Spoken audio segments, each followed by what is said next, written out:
Pag-risk-risk yung mga tawagan. Matindi yan. Binangga niya, pader. Huwag na daw yung kan. Steering wheel. Palinisan niya daw muna. I-try niya.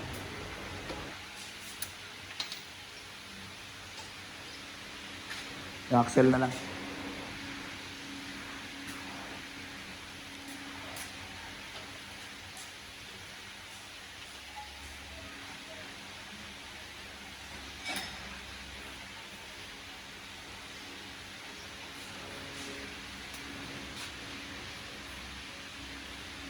Original na lang kaya kunin natin na sa bilay sa rin. Mura lang ba? Oo, mura lang.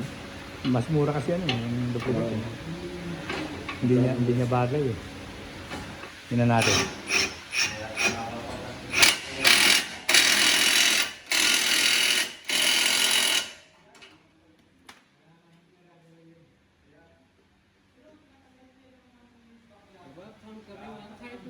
Two side. Two side. Kaya nung tumunog sabi ko, stabilizer ko. Alam ko to eh. Sabi nung sinabi sa akin ng ano, sabi ko, bakit hindi mo na kayo nagpalit ng siya? Siya. Alam ko yan eh.